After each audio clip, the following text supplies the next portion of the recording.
Hello everyone, and welcome back to Compassion Camp Session 2. Miss Deb here.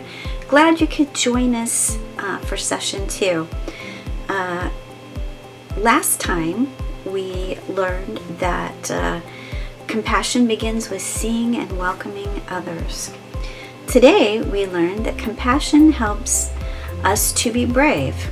Being brave sometimes means that we don't know what will happen when we show up. The friend who was paralyzed didn't know if his friends would help him.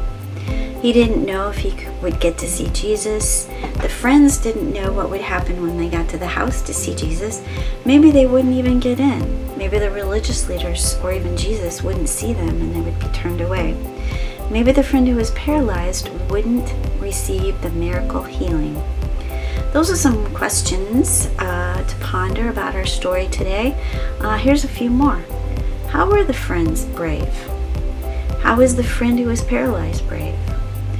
Who else do you think was brave in this story?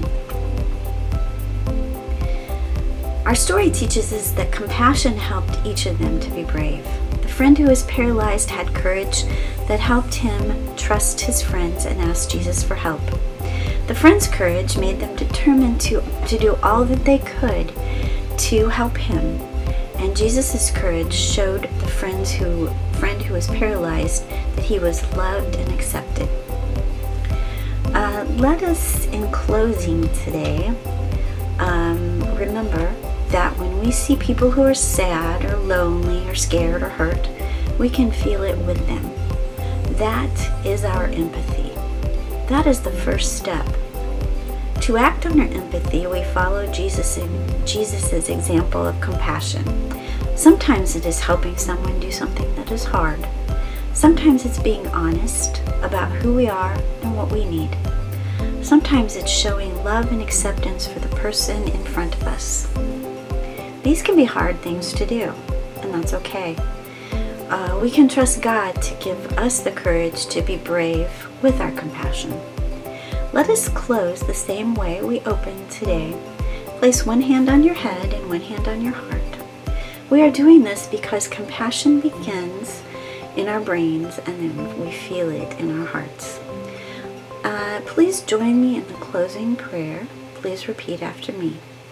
Dear Jesus, your compassion always looked like courage. Strengthen our hearts with your bravery as we reach out and lift up our siblings near and far. Help us keep our eyes on you. Amen. Thank you for joining us today at Session 2. We hope you come back for Session 3 tomorrow. The color tomorrow is blue. Don't forget to do your coloring sheets and the mural that we're working on together. I'd love to see all the things you're creating. Hope to see you tomorrow. Bye.